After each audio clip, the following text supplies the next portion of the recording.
Okay, good afternoon, Ading. So, this is our 6th session. So, last time, sa 5th session natin is uh, pinabasa ulit kita and then tinanong ko kung ano yung naintindihan mo dito sa ating kwento. So, today, magbabasa ka ulit and then after nun is may mga inihanda akong 2 what if question.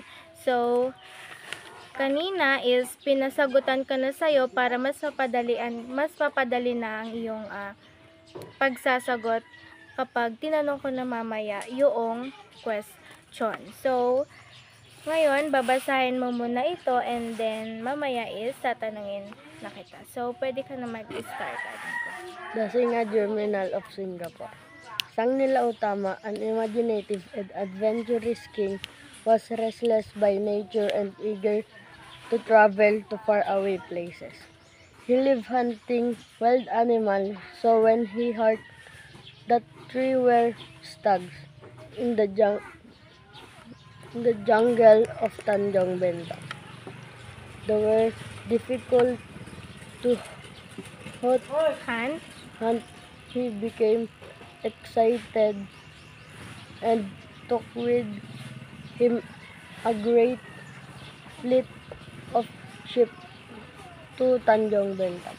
When the king Arrive. arrived on the island, he and his subjects Embark. embarked on hunting expedition that lasted several hours, during which they slew many wild and savage beasts, but found no stags.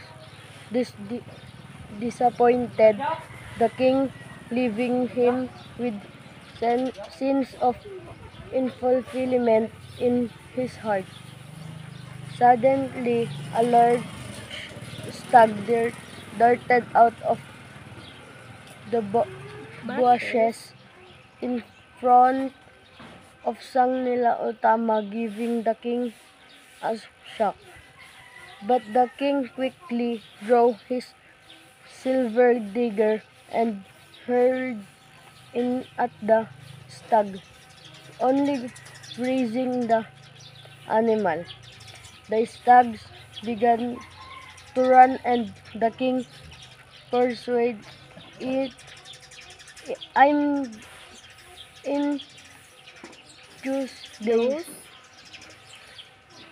It was either on foot or nothing.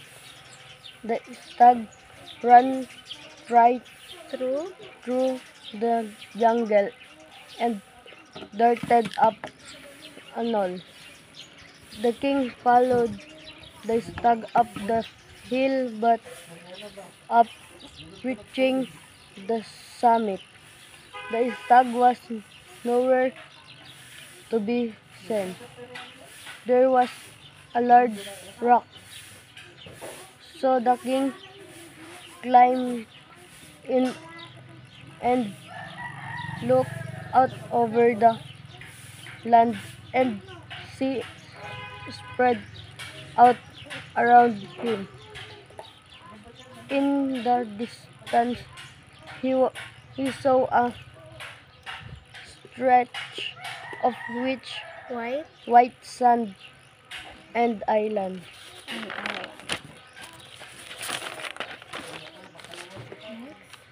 Sang Nila Utama was fascinated by the sight of the island. He turned to one of his subjects who had followed him. What is the name of the island? The king asked. The subject looked into the distance and smiled. Think is Temasek, your highness. Then we are going there, the king declared. The king ordered his fleet to set sail and they began their journey toward the island. Suddenly, the once clear blue sky were covered the blackhead Clouds? cloud and heavy rain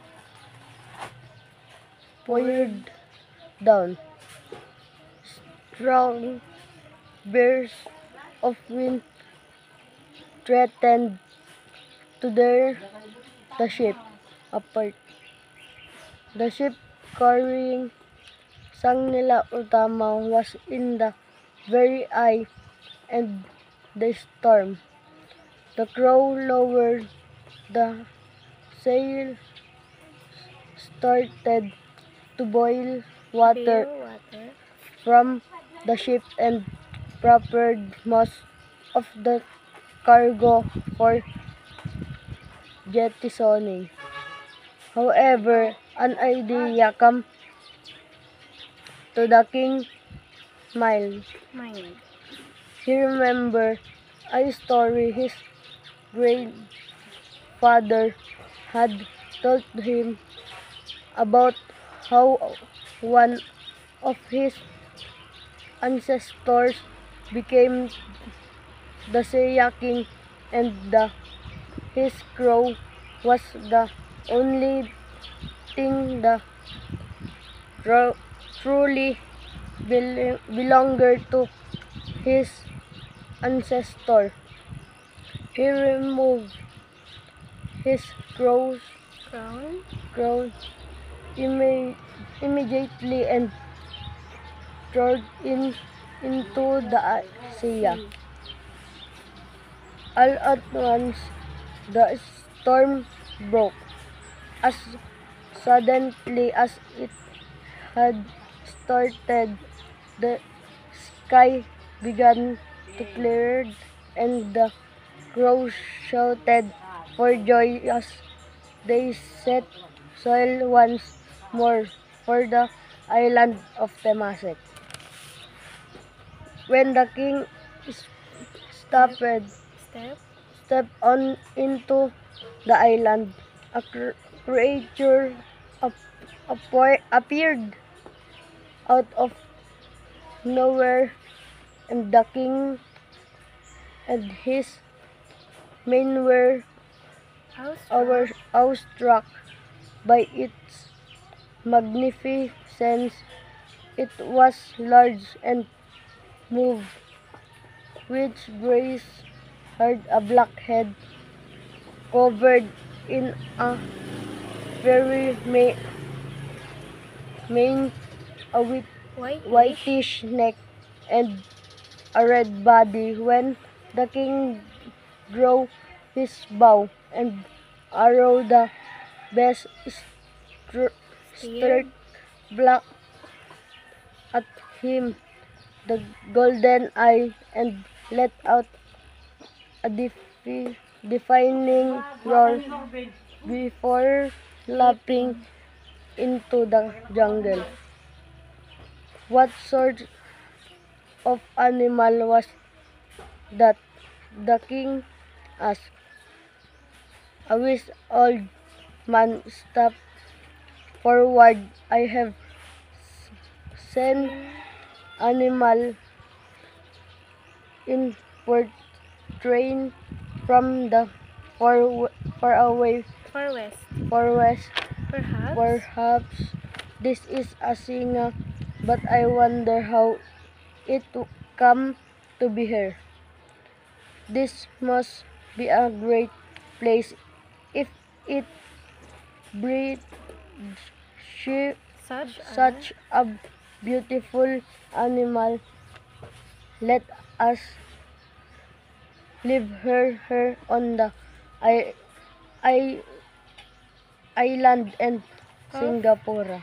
Ayan, very good. So, today, next is yung 2 questions na what if?